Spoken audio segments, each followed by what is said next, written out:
और फिर एक दिन मन ने धीरे से पूछा, आखिर कोई किसी का होता है क्या माधव?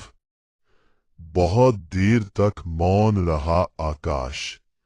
नदियां बहती रहीं, हवा वृक्षों के पत्तों में कुछ कहती रही, चांद अपनी शीतलता धरती पर बिखेरता रहा।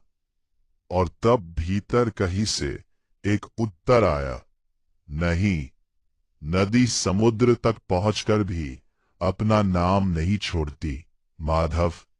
वो अपने उद्गम की स्मृति को हर लहर में सजोए बहती रहती है। चांद पृथ्वी के आकाश में रहकर भी हर रात थोड़ा थोड़ा दूर चला जाता है।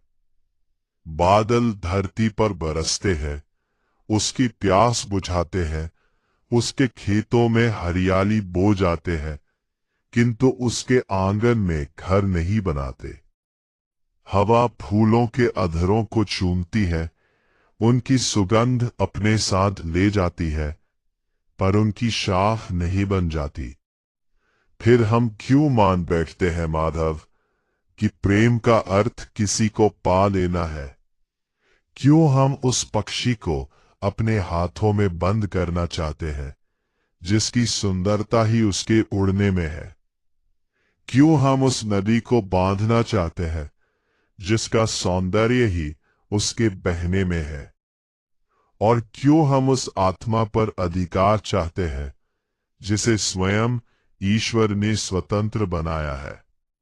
शायद इस संसार में कोई किसी का नहीं होता माधव। बस कुछ आत्माएं एक दूसरे की यात्राओं में थोड़ी दूर साथ चलती है।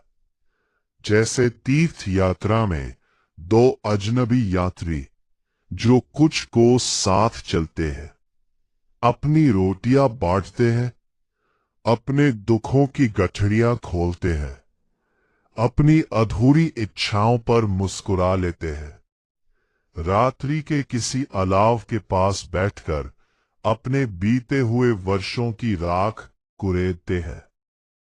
फिर सुबह होती है, रास्ते बदल जाते हैं, दिशाएं बदल जाती हैं, और वे दोनों बिना किसी शिकायत के, बिना किसी आरोप के एक दूसरे को नमन करके अपनी अपनी यात्राओं पर निकल पड़ते हैं। किंतु विचित्र तो ये है माधव, रास्ते अलग हो जाते हैं, सफर नहीं, लोग दूर चले जाते